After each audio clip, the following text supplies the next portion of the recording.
My name is Matt Kelly and I love a great experience. In 2011, I broke the world record for the longest high five, which somehow led me to crowd surfing in Austin, Texas. I've written a best-selling book, worked for a billionaire, and hosted an iTunes #1 podcast. And now, I'm a director at JMD, a Brisbane-based creative and marketing agency. I believe that if you're going to do anything in life, do it because it'll be a great story and a great experience, which is exactly what this show is all about. Welcome to the Great XP Podcast.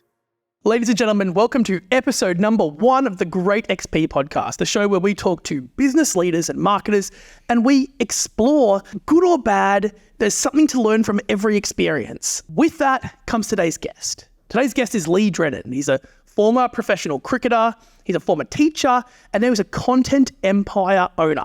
His content platform, We Got the Chocolates, has got over 3 million followers across channels, and in a relatively short amount of time, it's gone from a passion project right through to a serious business empire with a full-time team. You might know him for dad jokes, puns, or an affinity to the number 27, but I think we'll talk about that a bit more soon. Leigh, welcome to the Great XP Podcast. Thank you, Matt. Thanks very much for having me. It's pretty cool to be #1. I think I might just quickly pull you up. I think you could say semi-professional cricketer. I never actually was like a full-time cricketer, but I'm happy to run with it. Listen, some would argue your career's not over yet. Oh, that's true. I'm still playing. So actually, I played second 11 last week, so yeah, maybe still somewhat semi-professional is fine. I'll take it. Describe We Got the Chocolates to people that don't know what it is. Yes. What? And I'm assuming that most people who see this will have recognised you from somewhere, but tell me, what is it? Yeah, great question. I think now we've probably worked out along the journey how we sort of summarise it. We say sort of arrive by accident, stay for a laugh. I think we talk, we play games, we tell jokes, and we talk about the things that have made us laugh during the week, and that's probably across social media platforms or our podcast as well. We try to make sure that it all fits into the same sort of bucket there, but it certainly probably never started like that. I guess it was before that. It was a bit more of we weren't really sure what we were doing, and there was a lot of sport early, right? A lot of sport early, yeah. I guess that is like genuinely something that we're interested in. Obviously, we all play cricket. We play Aussie rules in the off season. Myself and my brother Mitch that probably started it and drove it early on. We've always been massive fans of sport, so I think it was I got almost peer pressured into starting it, basically, because I'd done a lot of emceeing weddings. That's sort of where I'd cut my teeth for. Leigh knows how to talk. You can MC the wedding. That's what people would say, but I'd finish emceeing a wedding and they'd say like, "Oh mate, that was so good. Like you got to do this as a living." And I was like, "No, I'm not really that interested in emceeing people that I don't know wedding. Like I feel like that's going to be pretty hard to." I think the reason I was semi good at emceeing weddings is because I knew the people and could tell funny stories about them or how they met and things like that. So that didn't seem like a great solution for me. And then people would say like, "Yeah, get in the radio. Like it was that easy. Like just go and knock on the door and, "Hey guys, let me on the mic. I'm pretty good." People say I'm ready. Yeah, exactly. So the podcasting, I guess we're pretty early into that when we started in 2019. It was podcasting. There were some good ones like sort of Den and Kemp from Bloke in a Bar had started in like the NRL space. So I knew the grade cricketer guys had already certainly been doing a fair bit of podcasting at that point, which was probably more in my sort of area that I enjoyed listening to sort of cricket podcasts and stuff, but there wasn't many. And so we were actually kind of quite new to it. And that sort of became something where I looked at like, how do you make a podcast, and saw that you really didn't need a lot at that point. So I sort of thought, okay, well, maybe this is my thing that I can use as a creative outlet to see if I'm any good at this type of thing. It's interesting. Like I think about the podcast today being fundamentally different to what I've listened for quite a while. Very different to what it was, you could almost say 18 months ago, 2 years ago, but certainly in years prior. When you think about podcasting, I talk about podcasting as different to sort of short form video content, because I know you almost got a distinction there as well. But something that I've noticed with you guys is you're big on, let's refer to it almost as traditions, right? So things like dad jokes are a recurring theme. Puns you can't avoid puns in an episode of We Got the Chocolates. They're going to fill it up. Even if it's not related to a segment, you're going to slot them in somewhere. Jingles, that's big now. That didn't used to be huge. That's really big now. Yeah. And as I listen to it, I think like in some ways that almost brings the audience into part of an inside joke. They're part of it, and I have to listen to it. It's not just something I can dip in and out of. I want to follow it because there's this recurring themes. Is that how you think about it? How do you think about these traditions? Yeah, definitely. I think that, again, at the start, we certainly had no idea what we're doing. It became sort of, I think the first time we released or recorded an episode was on a MacBook Pro. There were 3 people sitting around a MacBook Pro. So the person that was in front of the computer you could hear quite well, and the other 2 you couldn't hear at all. And it was when we were on, I think we went down to the MCG and watched the Brisbane Lions play, and then we were like, yeah, that's it. We're doing it. We've talked about it for ages, so let's have a crack. But I guess along the way, we actually do now, in the format that you're sort of talking about, where it is today, we actually picture having a listener in. There was a time where we gave him like a name and stuff, and like we picture having a listener in the room with us, and that we're almost, I think because podcasting is quite an individual thing when you're listening, like I wouldn't often listen to a podcast episode with other people in the car or get to a group of mates. It's not like putting on music. I feel like it's something that you either listen to by yourself or when you're running, when you're driving, when you're gymming, whatever it might be. So for that reason, we try and talk to an individual. And when you're saying that it's trying to take the listener along with like inside jokes and stuff, I think that's genuinely what we do. Like we actually want it to be like, we're not talking to each other, we're talking to the person listening. And so I guess that probably frames a lot of those either inside jokes. And now I think we're always very aware as well of the fact that for an inside joke, there will be people who jump in and haven't listened since episode 1. So there will be people that listen. I think we just recorded episode 202. That could be someone's first listen. And so first listen, sorry. And so we're very in the mode now of going, if you are new to listening to the We Got the Chocolates podcast, here's the context that we need to know, kind of thing, or this is that inside joke, or this is that segment that we do.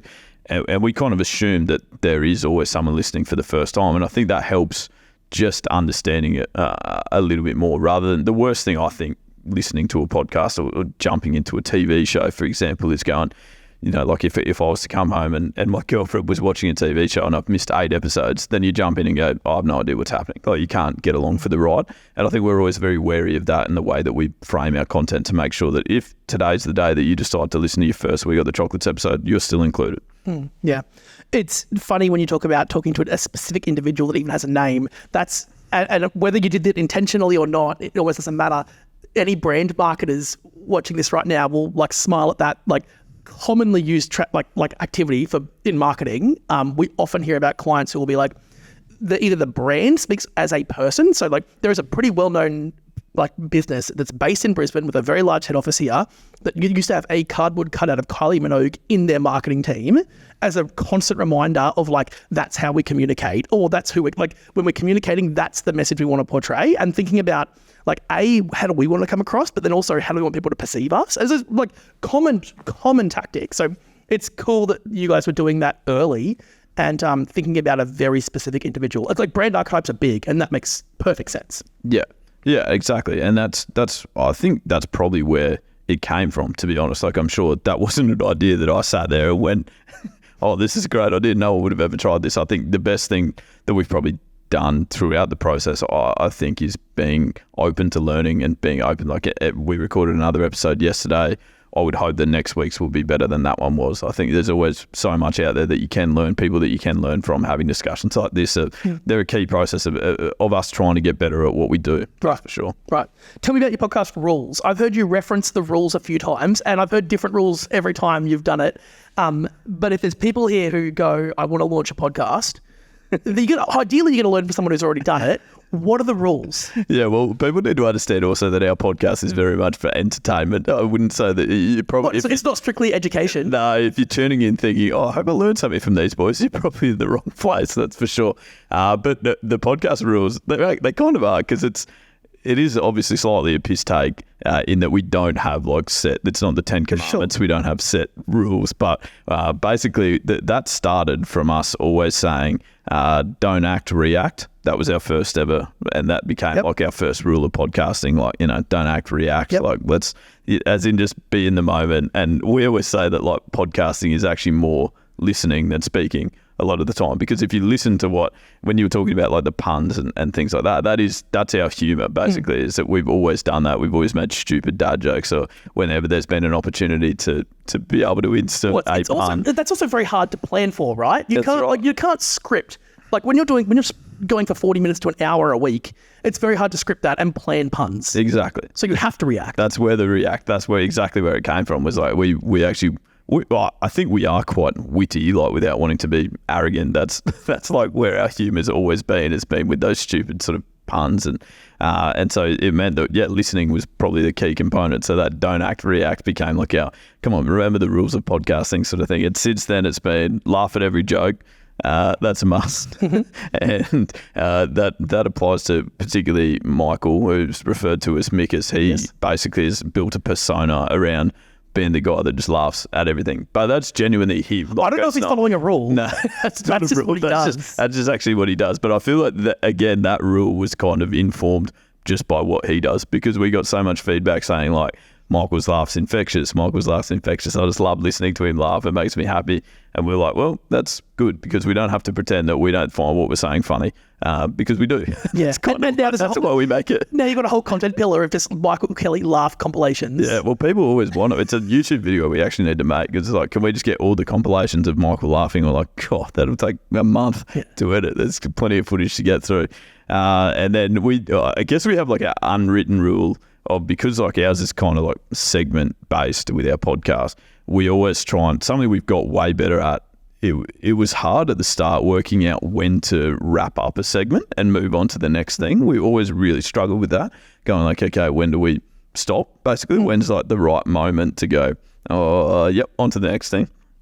And so now basically everyone knows that we end on a laugh, essentially. So like if someone's delivered like a zinger, like a great pun, or there was just a great piece of content that we got sent in by a listener or whatever it might be, everyone kind of knows that if that's like, if we're, most segments would go for 6 or 7 minutes. If we're in that sort of time frame and we get a massive laugh, then everyone just goes bang, silent. Yeah. Like, and that's I think that's a cool thing now, because we almost know like that we're building to a crescendo, and then next segment we go from there as well.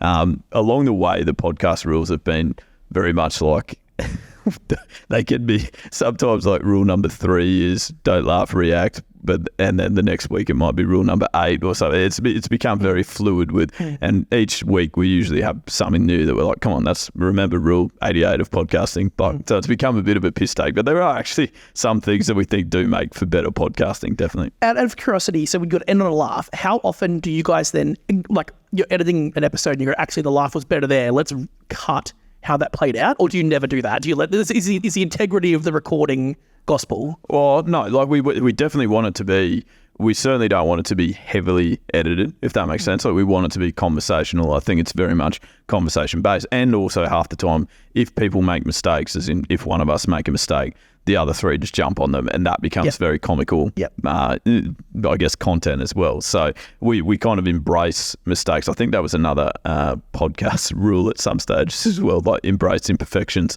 But we definitely, there have been times where we've gone like, there was a great laugh here, we potentially thought that there might be another one in this next piece that we were going to do, and then it's kind of fallen a little bit flat, and we're like, nah, actually we'll just rack that last like 12 seconds and go back to that where it was. But yeah, I don't think it would happen particularly often. I think we'd probably prepare more than what people would realise, certainly, than what our listeners I suspect that's true. realise. Because it comes across very casually and very like, we're not experts, we don't know what we're doing, and yet it is genuinely funny. I think it would be very hard to do that consistently with no planning or structure. That's right, yeah. And so most of the time, like, we've actually got a decent idea of like, okay, I think this is the bit that we're going to be able to sort of end it on. So it's generally, I like to think that the preparation actually puts us in pretty good stead for making sure that we don't have to heavily edit things, because we don't want it to sound like that. We don't want it to be like, oh yeah, that part, we cut that out and then we got this. And it is meant to be conversational and bringing people along for a conversation and for those inside jokes and whatever it might be. So we certainly don't want to have to sit there and go, oh, we've got to cut this 2 hours worth of recording down to 40 minutes. I think we want every podcast to pretty much be between 40 and 45 minutes. So we would usually record for 47. Like there would not be much cutting out. Yeah, right. Oh, that's pretty interesting, because like I would imagine a fair amount hits the cutting room floor, but I guess the mistakes or the bumps or the hurdles are what make it funny. Yeah, and the other way that I guess that we do that, like we sort of do have like quality control, if that makes sense, in that planning stage, where between the four of us, we'll that are on regularly, like every week, we'll actually send an idea for a segment, basically. Or so everyone should bring two, is meant to be the theory.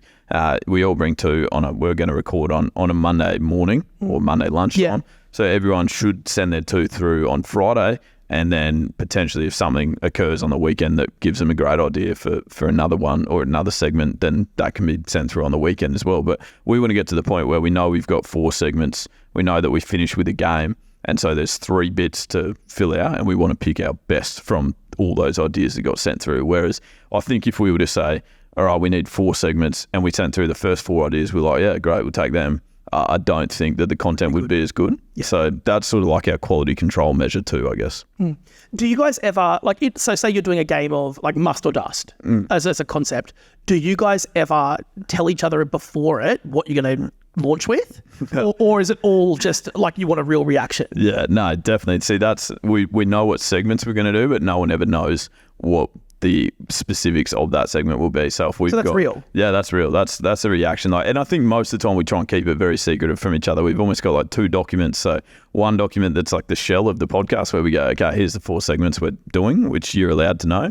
And then another document that you'd make individually on your notes for your phone to have in front of you for, especially when we do things like Name Storm, where the other week we're trying to think of stupid names for a quokka, like Quack Melon and those sort of things. Like you want to keep them secret from each other so that it's not so that it is a genuine, authentic reaction, that's for sure. Right.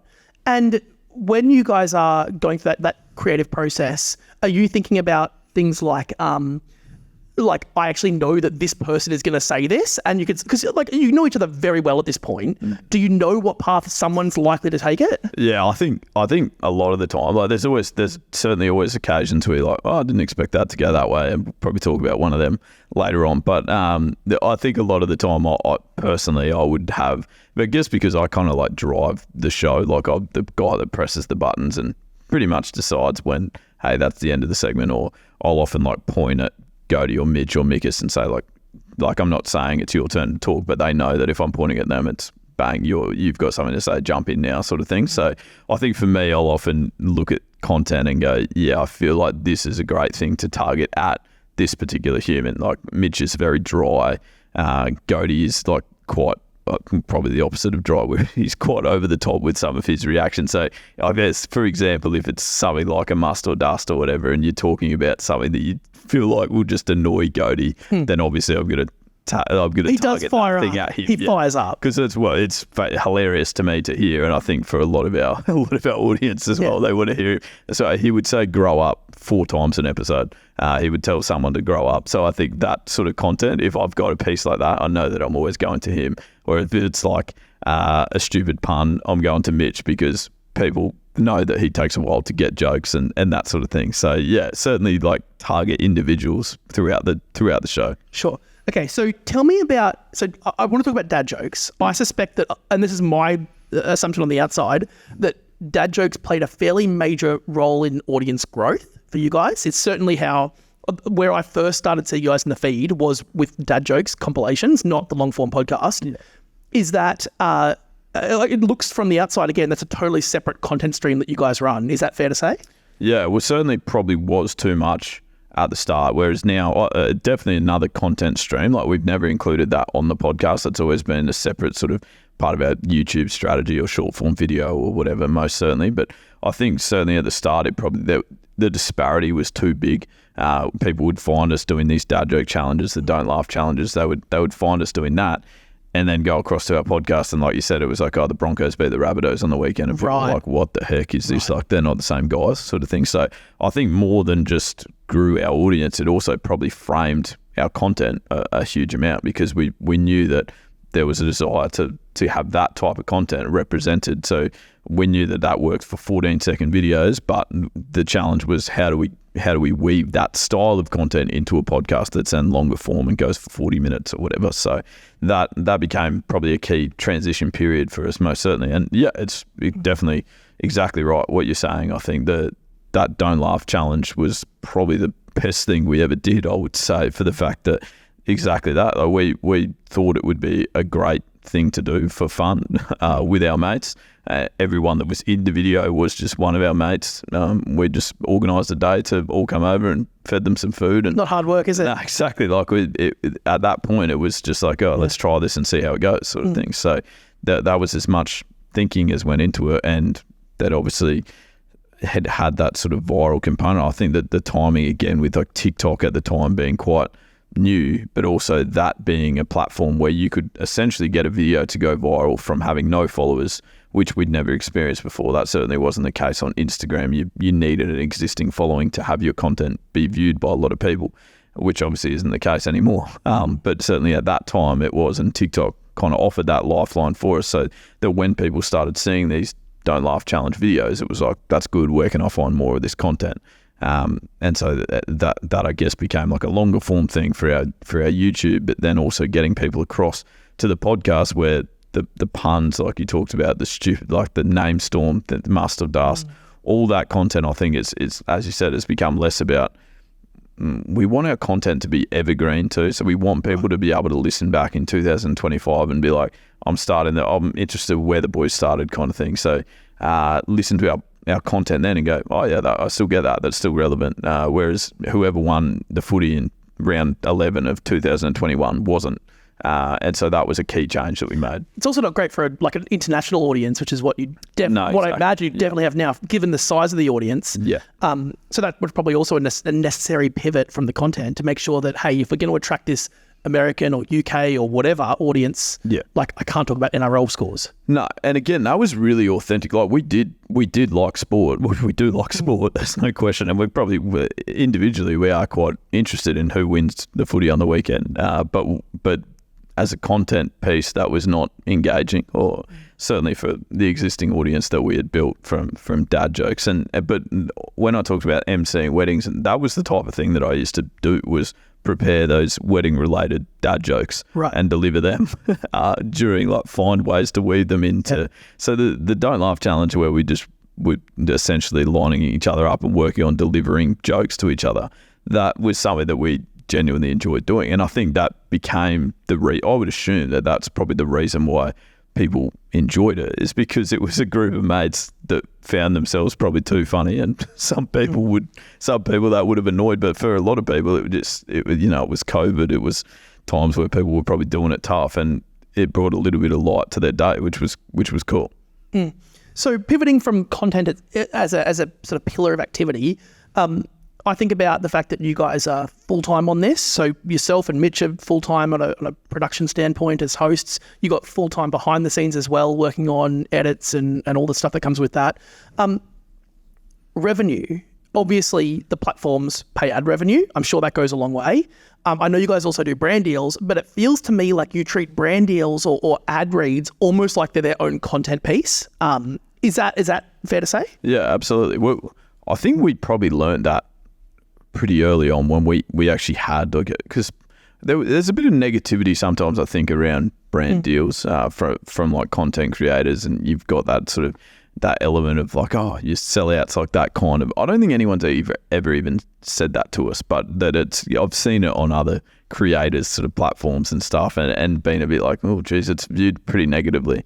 But we had a really positive experience early on where our most ever viewed TikTok organically was an ad for Domino's, which was pretty cool. That was amazing, and the reason was, like, we got comments the whole time going like, oh my gosh, this was an ad like that. When you say most viewed, give us a number. There was 40.2 million views, like that was within, I don't know what it is at now, to be honest. I could go and check, but that was within a week of it. The idea that you would get in excess of 40 million views effectively organically in the feed is just outrageous. It was insane. Like we've had some videos blow up. Like we'd at that point we'd had videos go 11, 12 million, and you're like, what? This is unbelievable. And the growth that can kind of cause, and the amount of notifications that sends to your phone, you're like, that's a pretty cool. That's a rush. That's a feeling. But yeah, for that to have been actually a branded piece that we wrote and filmed ourselves and edited ourselves and then posted, we were not expecting it to do that, basically. So I think that kind of showed, and that became as you said, that our sort of vision for them, it's not thinking about it as like, oh gosh, this is going to be way different to any of the content. It's the challenge for us is how do we make this a really good piece of content? The fact that it's a brand deal is secondary. We want to think about it as an engaging video first, for sure. You don't just take a script, read the script verbatim as it is, and ship it in the just, hey, we've got a long form episode. They've given us a 15-second slot, and we're going to read their script. No, we don't like that, to be honest. I feel like that's a very I feel like that's kind of like we got used to hearing that on radio and things like that, and we didn't feel like it was massively effective. Whereas we do, what we feel like is effective is if it's, I guess the key point being that it's a product that you believe in and that you actually are more than happy to speak about and in a positive light. But if you can then make that in your language and the way that you would generally speak to an audience, then I think that's far more effective, I would assume. I've probably never done enough research to say that definitively. I would suggest that reading a 15-second script verbatim in a monotone tone is going to perform worse than an engaging piece of content. I just don't want to offend anyone that thinks that that's still a good idea. I don't think anyone thinks that. I think you're safe. I think you're very safe with that. And I also think that that if you're a brand manager, you're going to much prefer, like while you're going to have your talking points, you're going to much prefer that the creator brings some life to it. Yeah, 100%. And that we enjoy that. Like I see that as a challenge. Like when I get a concept from a brand, I'll go, yeah, I reckon I can make something awesome out of this, and that's like a challenge that I see. I don't see it as certainly don't. I feel like if you're looking at something like a script or a concept and you're going like, oh, geez, that's gonna suck, then that's not the right brand deal for you. Yeah. Whereas I prefer all the ones I think that I look at and go, well, yeah, this is awesome. We can do something with this.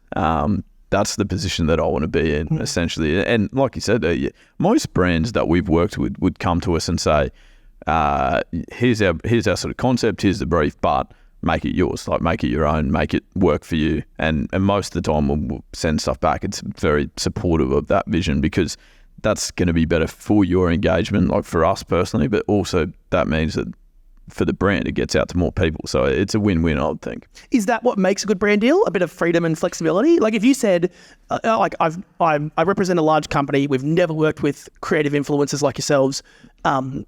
We know that we need to, or we want to tap into this audience. We want our 40.2 million views. Yeah.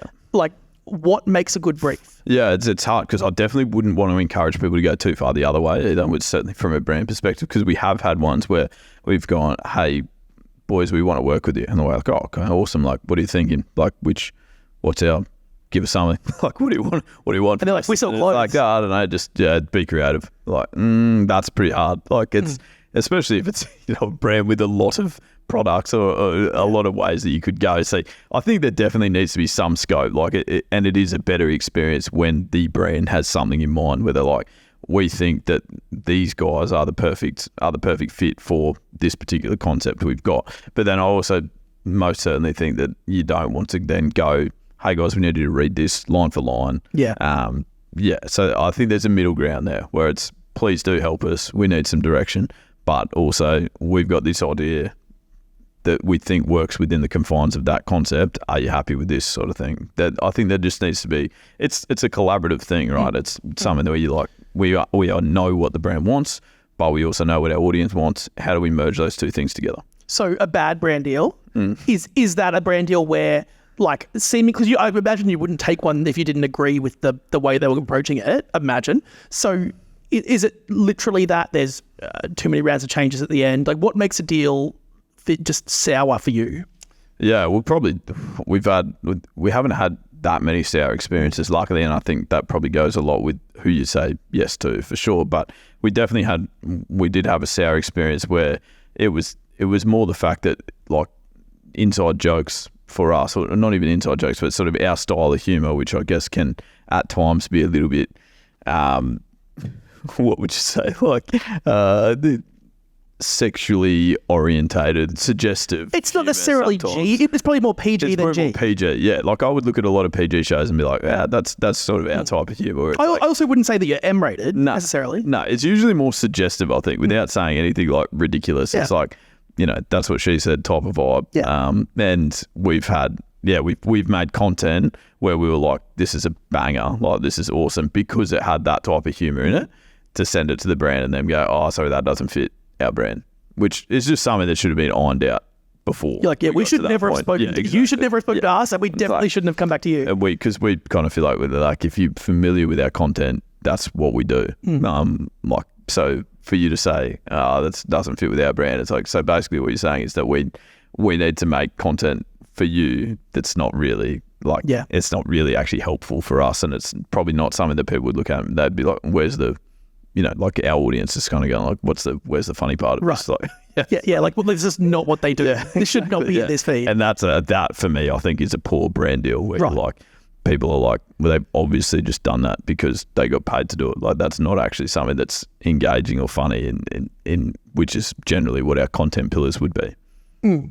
When we talk about growth on channels, and I think about marketers who are paying attention to this, often a client might say to us, what channel split do you recommend for our brand? We need to attract this audience, or we need to grow by this much, or we need to point this much traffic, and a channel recommendation will come from there. For you guys, it's a bit different. For you guys, I see it as, hey, we need to build the largest audience we can, the most engaged audience we can. That gives us an opportunity to monetize that audience through ad revenue, but also with brand deals, because brands want to work with us and they want to reach those people. What is the easiest platform to build audience on today? Yeah, nice. Well, I would still argue that, actually, I would still argue probably TikTok. I genuinely do think that for just, I remember when we had 400 followers and had our first video get 400,000 views, which I just don't feel like you can do on the other platforms. And I don't know if that's, maybe something that I need to be challenged on, and something that, because we, everyone, YouTube has YouTube Shorts now, Instagram has Reels, obviously. So that's all kind of the same concept. But I just always feel like to go well on TikTok, the individual video has to be good. Yes. Because we've had other videos that we've put out and we've got 1.4 million followers now, and we've had videos get 12,000 views because they sucked. Right. Like genuinely, where you, looking back on it, we didn't think they sucked at the time, but looking back, you're like, well, we can learn a lot from that. So I think my perception of it is that TikTok rewards that individual video. So if you're a creator that's only got 1,000 followers, but you've made a banger of a video, it's more likely to go very well on that particular platform. Then that's probably the reason that I would say I feel like that's the one to still grow an audience quickest. But then I feel like the one that's kind of underestimated a little bit is YouTube Shorts. I was going to say the only, I totally agree with you on the TikTok play, and it's still I've done my own testing, and I've got less than 2,000 followers and had a video hit 200,000 views last week. And it's like, that's just outrageous.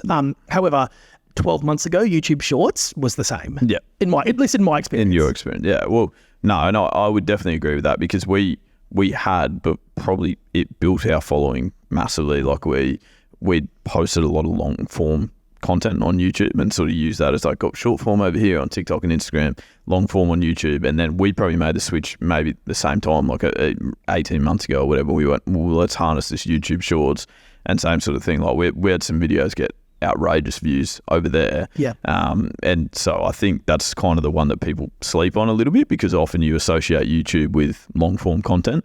Whereas YouTube Shorts have been certainly a massive play for us in terms of, to be fair, I guess the reason I say that is we've actually never done a brand deal directly for YouTube Shorts, which is interesting. Yeah. And I don't know if that's something that companies look for or that they ask for. We've had a couple of inquiries about Facebook, because we've got a decent sized audience there as well, like to 500,000 people.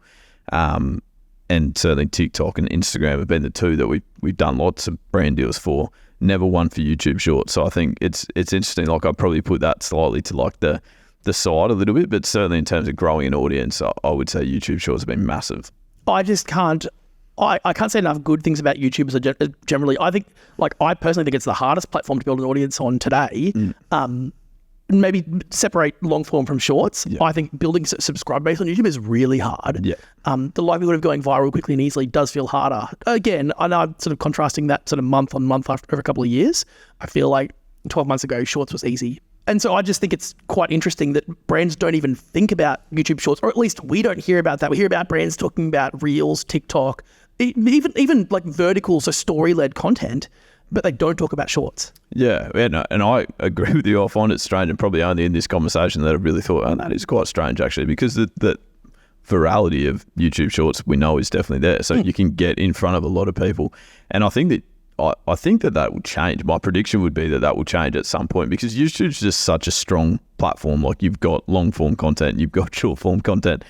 It seems to be the one that's able to keep up with, regardless of what other social platform comes up. It's always been there, and it's certainly one that I can't see going anywhere anytime soon. So I would assume that at some point brands will have to go, yeah, actually, why don't we advertise with YouTube Shorts too? Yeah, we definitely hear about influencers who have built an audience very easily on TikTok and then go, shit, actually, I've got to diversify here. Where do I go? And naturally, they'll typically go to YouTube and go, all right, I'm going to do long form, I'm going to do vertical, and struggle because building it, it feels like the bar to build the audience was very low on TikTok, but you guys have the audience on YouTube already. You know that if we produce short form content that's good, it's going to reach a large audience. Like, it's a pretty safe bet. Yeah, yeah, definitely. No, exactly. And then we were, I guess, similar to what you said, we found that the YouTube Shorts helped build our audience, but I think what went hand in hand with that was the fact that we were regularly posting long form content as well. So you could see a short and come across and get stuck watching long form content for 11 and 12 minutes and go, yeah, actually, I feel like I know these guys. Like, by the time you've watched a 12-minute video, you've spent quite a bit of time with a group of people. So you're probably more likely to follow there than what you are on TikTok if you see an 8-second video and go, nah, that was funny, but nah, not for me. Yeah, no, it's good. It's good. Like, I've been paying attention to watch time as a sort of key metric on YouTube. In fact, it's arguably the most important metric. I look at click-through rate on a good thumbnail, and then watch time as being important. And if those two metrics are good, your videos are going to perform well. Yeah.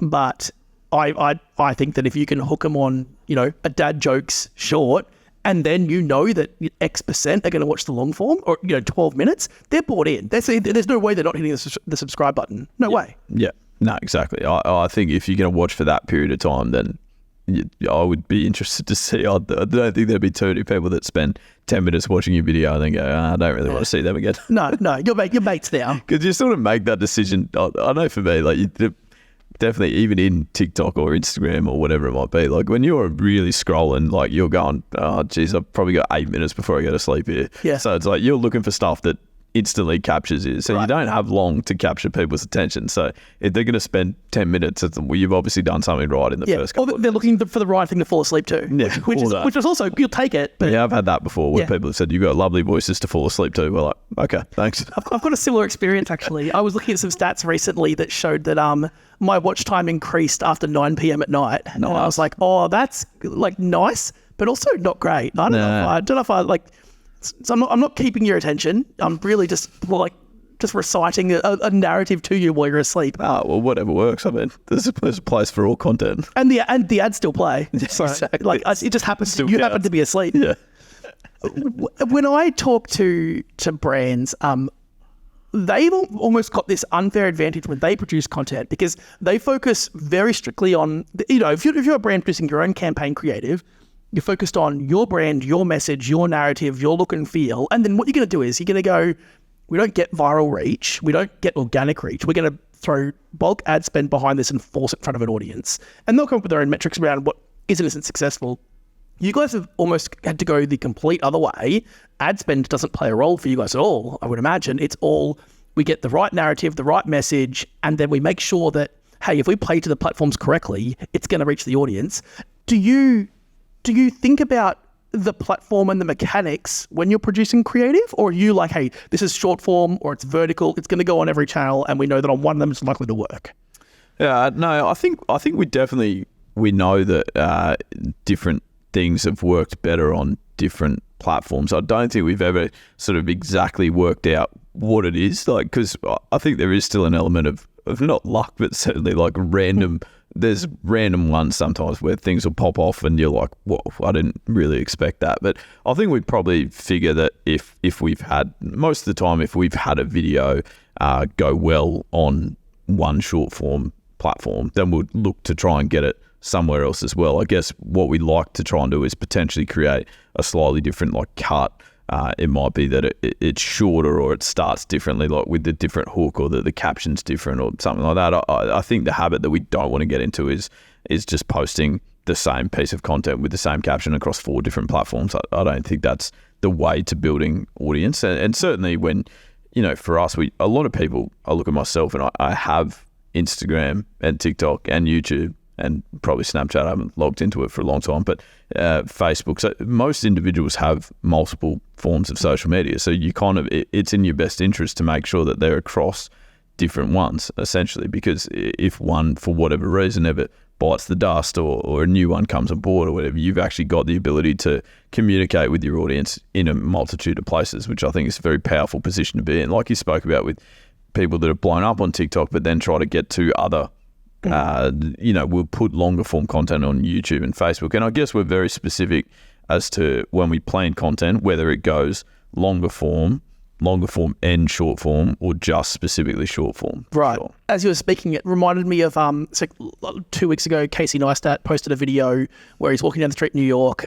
There's some sort of rubble on the footpath in front of him. I don't know if you saw this, but he sort of kicks a piece of rubble out of the way and it exposes this giant hole, and it goes like right down into the sewers, and it's like this horrendous, crazy, dangerous thing. And he like literally puts his phone down in there and he's like filming around there, and then turns it around and you see his face through there. And it did tens of millions of views on TikTok. On his YouTube channel, which he has a very large subscriber base on, it did something like 20,000 views on YouTube Shorts. Yeah. And he turned around and he went, okay, I don't know what works anymore. And this is like you're sort of one of the godfathers of vlogging back in the day. Yeah. And even he's talking about, I don't know what works, because the platforms have sort of changed so fundamentally. Yeah. So I think it's, in some respects, actually, like your point around luck, it's not about predicting what's going to perfectly work every time. It's not possible to. No. And we've actually got like a recent example of that too, where we've been doing, our audience has been sending in nicknames, like nickname stories, basically, where they've sort of gone, we had this guy, we called him, his name was Tony Hancock and his nickname was Body Parts, and yes, like that sort of stuff. And we posted that on TikTok and it went bonkers. I think we've done three editions of it and they've all been above 5 million views.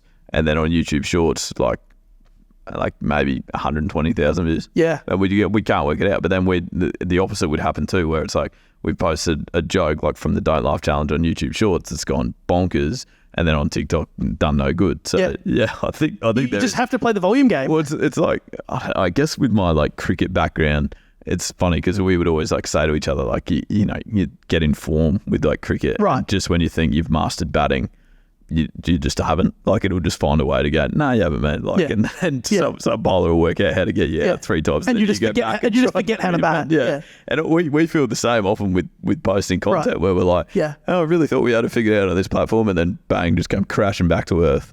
So yeah, I think it's definitely got a way of, you just have to keep, we kind of like trying things though. That's the other thing. Like we certainly never want to be in a position where it's like, we've got one content bucket, that's it. And when that stops working, we're screwed. And we've always prided ourselves on being happy to try. We've done voiceover videos, we've done vlog style videos, we've done the Don't Laugh Challenge, nicknames like clips from our podcast, backyard cricket games. And we love trying different things, I think. So if you've got that approach, there's always going to be videos that stink, like that don't go as well as what you would have hoped, but you certainly learn a lot from it, and you work and you move on to the next thing. I guess you've got to have the ability to go, well, that one didn't do as well as we wanted, but let's try the next thing. It's hard to grow if you're not testing things that hey, these aren't going to perform, but something will, and we've got to find it. Exactly. And like we definitely, that backyard cricket game video that we did, I spent a lot of time like editing that, and we had never posted a piece of content like that. For most people, they would have come across to us on the basis of finding us from dad jokes or stupid podcast clips, basically.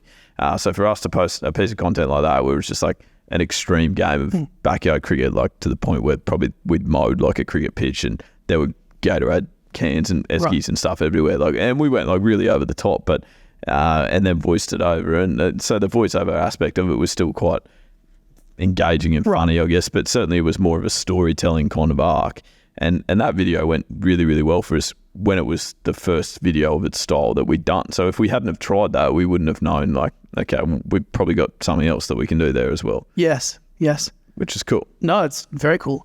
All right, we're going to shift gears.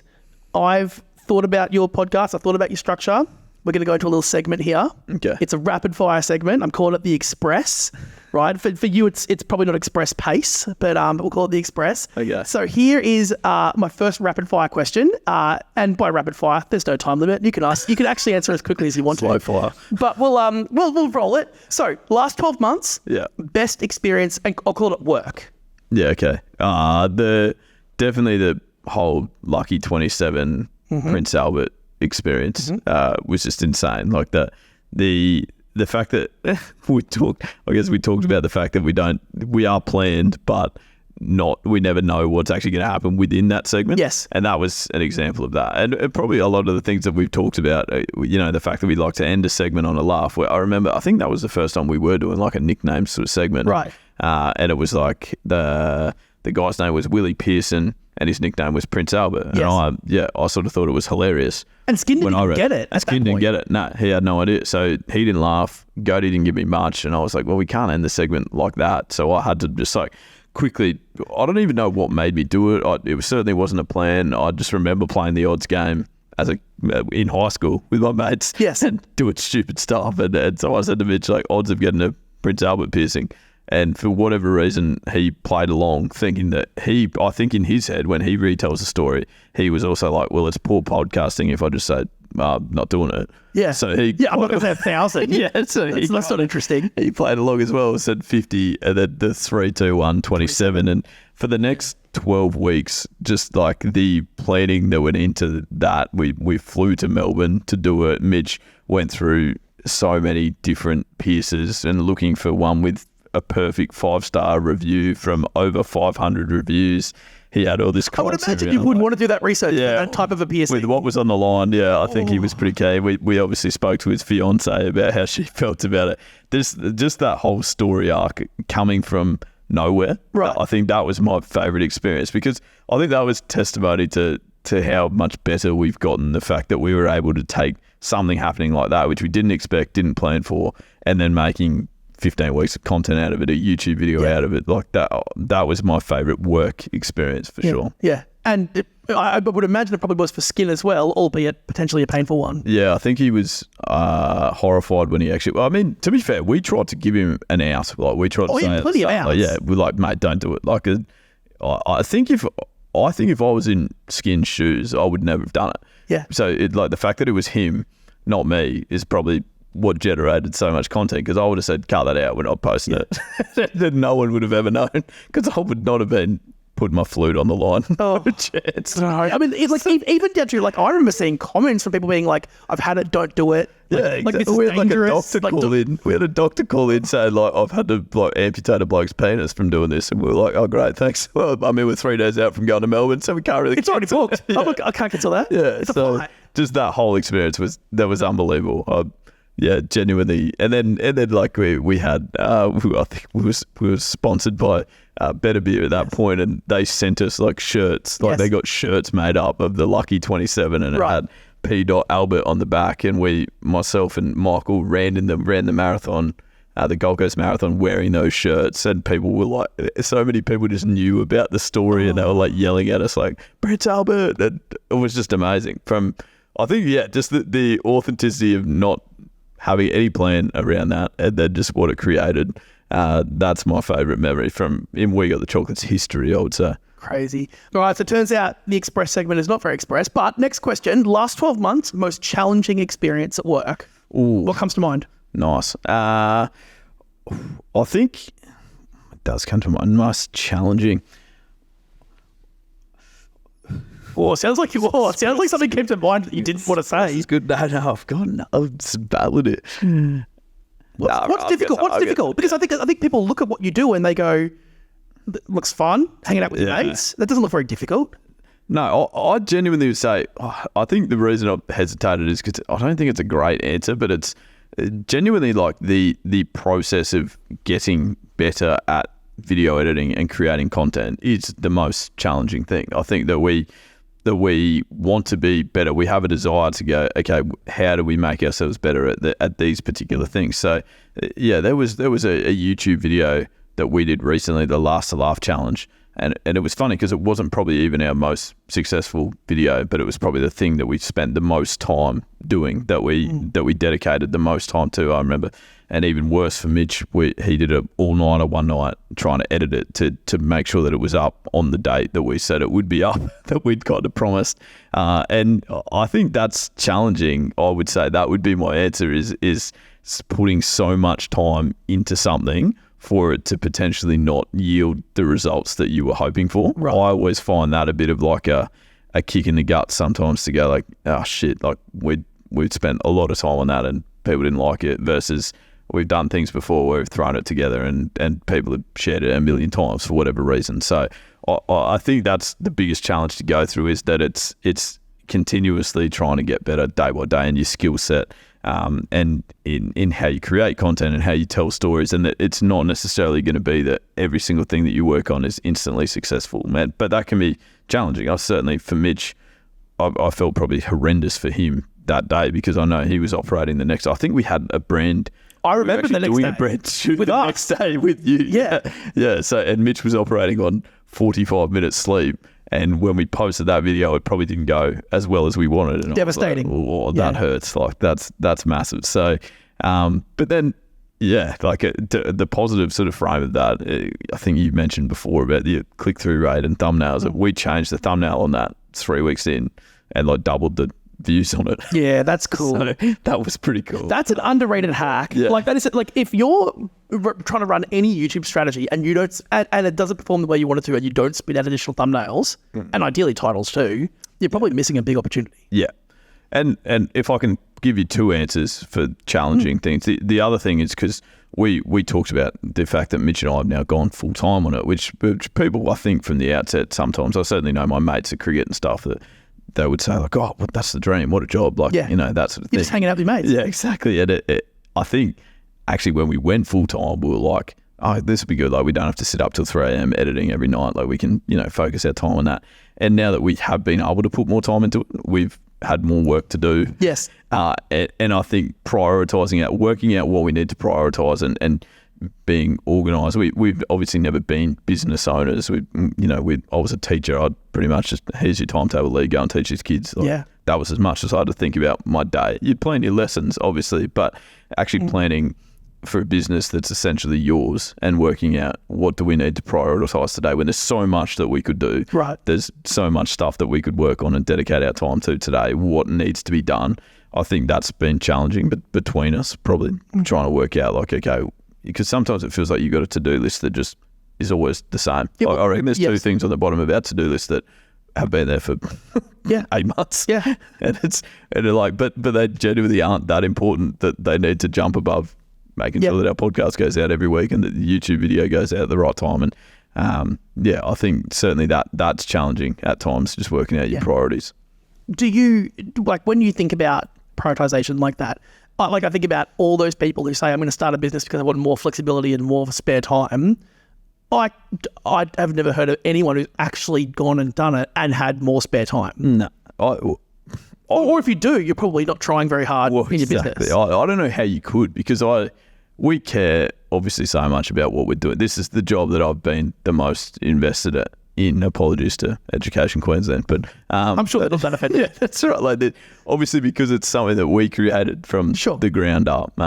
We started it, and we're directly in control. I guess we're certainly directly able to impact how successful it is. So for that reason, I can't understand how you would. I've never worked as hard as this in my life, but the difference is I very much, like, my job satisfaction is incredibly high because I love what I'm doing. But I would sit there for hours and hours on end to make sure that this thing is finished or completed or done better. But I love doing it. And I certainly don't. We certainly haven't got more free time. We've got less free time, but time that we feel incredibly rewarded for the work we're doing, because if we get to see the results and we get to know that, hey, we're having a direct impact on this thing that we're building, which is cool. Yeah, it's almost an irony that like you say, you've never worked this hard in your life. It's like you make it look very easy. I would imagine anyone who watches it is probably sitting there thinking the same thing that all your mates are from sport, who are just going, mate, what a dream. Like that it looks simple. Different question for you. Yeah. And I suspect it's going to be the same as the Express question 1.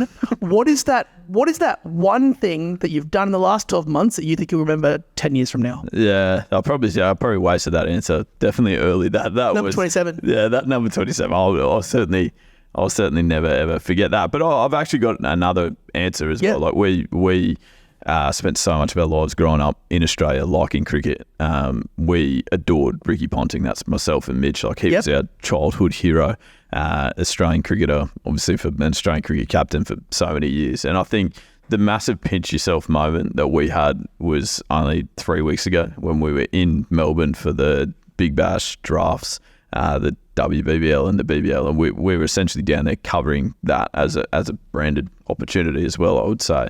And we got to interview Ricky Ponting, and like it was the most nervous we've ever been, but it was pretty amazing, I think, to think like, you know, but when we started this in 2019 or whatever, if you had said, hey guys, you'll be standing there and interviewing Ricky Ponting for a video that you're getting paid to post on social media, we would have been like, what? That is ridiculous. Yeah, like that's not happening. Yeah. So I think that, to be honest, like that experience, like I know Mitch for a fact has got him and Ricky Ponting, a picture of him and Ricky Ponting as his phone wallpaper at the moment. Wow. Like that's how and much. He's engaged. And he's engaged. So I don't know if his fiance's thrilled, but that's how much, like for us, it was like, this is unbelievable. Like this is like, that's genuinely our hero.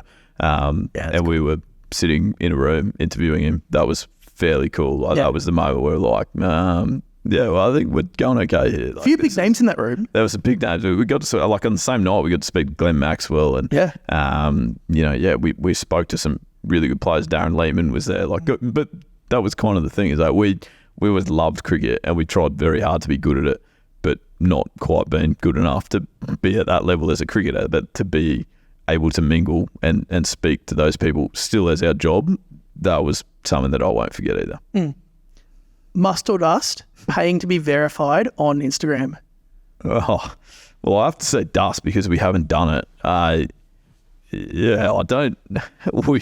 We have this discussion probably too frequently, actually. Mitch is very anti. But everyone knows, right? Yeah. It's like everyone knows, and but to be fair, we don't think that it's like. I don't think we ever were really that fussed whether we were verified the original way either. Yes. Like for us, it was never really that big of a thing. And so we were going through it the other day, like, oh, what are they offering? And I'm sure obviously they're wonderful people, but we sort of looked at like, what do you get for this verification price? And it's like, oh, well, you get the tick. And it's like, great. Well, no, we don't get that much. So then what else? It's like, oh, well, you might get a real person reply to your email. It's like, okay, wonderful. Yeah.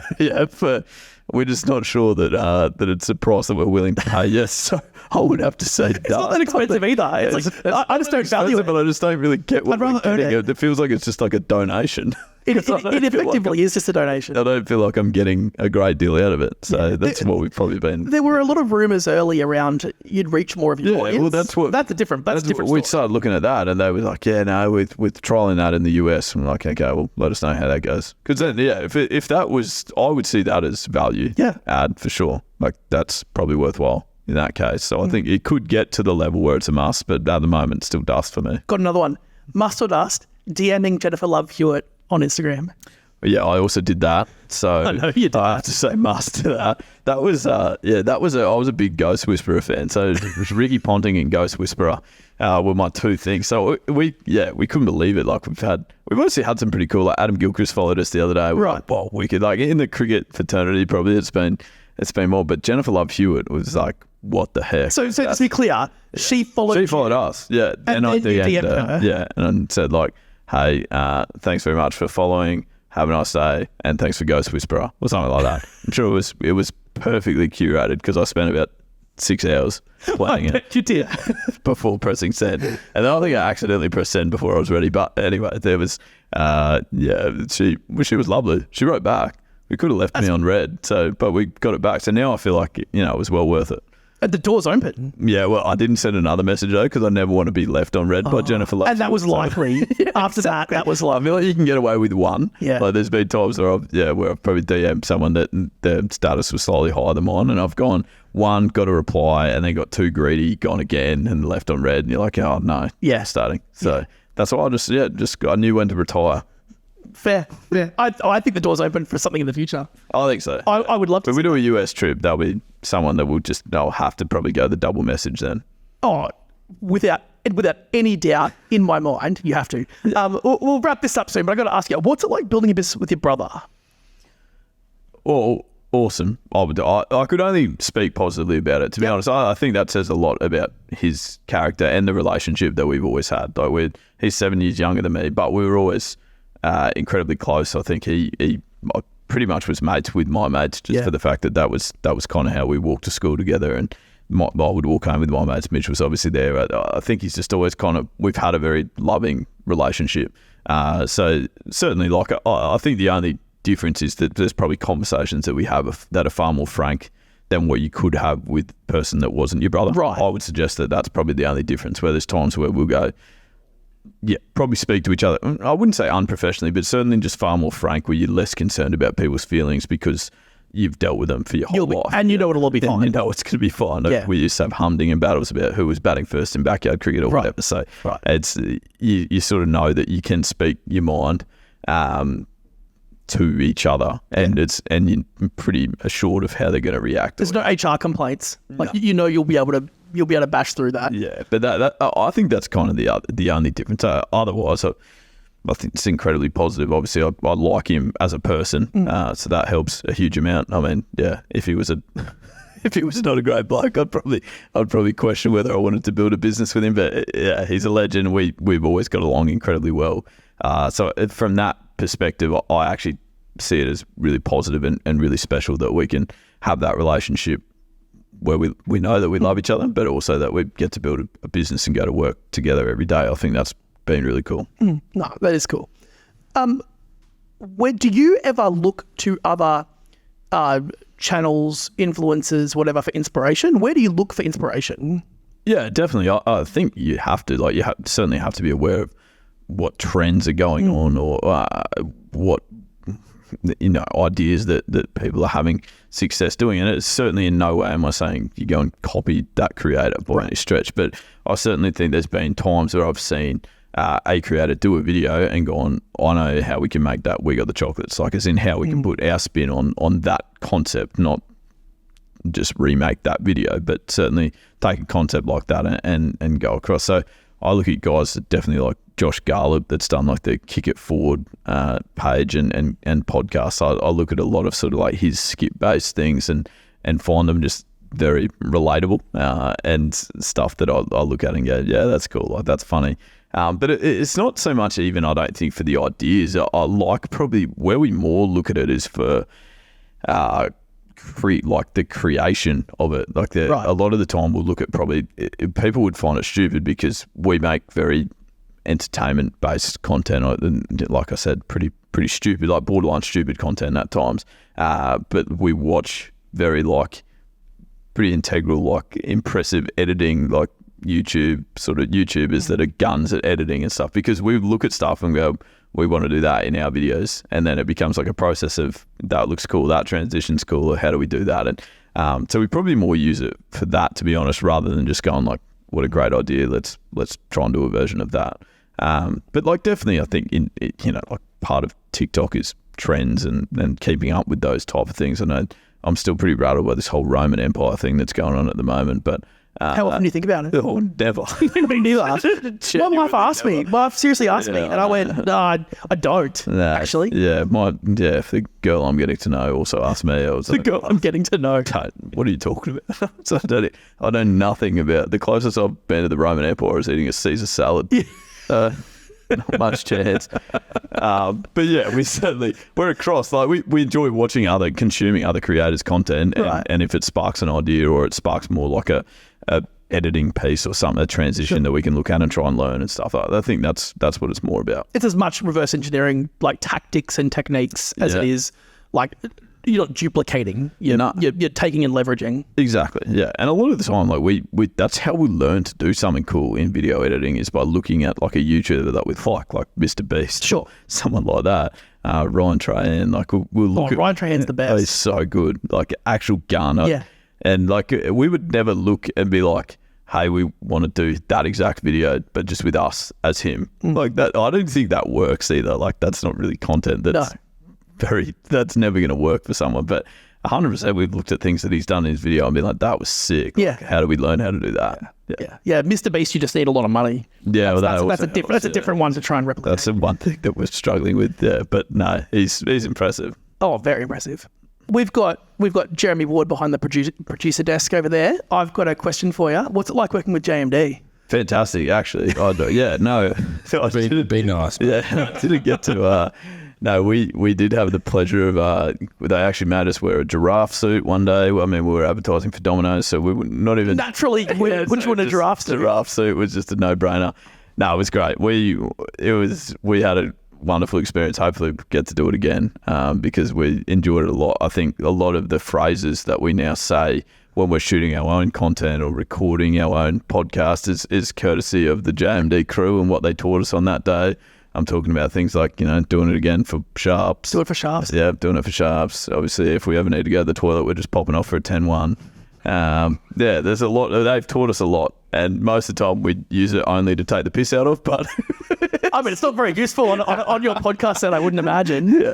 No, but I can't, honestly, it was an amazing experience because we've always created our own content and, that includes obviously scripting, shooting, editing, the process of coming in with a video idea, being able to be involved from a creative level, but then not having to worry about anything else was unreal. Like it was such a cool experience to go like, okay, someone's going to tell you where to go, and also like what you can learn from that process. That was quite an experience too. But having someone that knows what they're doing going, because otherwise we'd have conversations all the time going like, wait, where do we want the light, and like where's this microphone going? Like it's the blind leading the blind sometimes for us. So working with a crew where it's like, this is actually what they do for a job. That was quite a cool experience.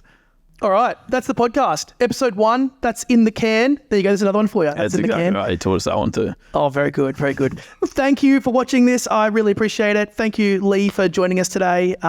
Absolute pleasure. And yeah, if you enjoyed this, make sure you let us know. Cheers.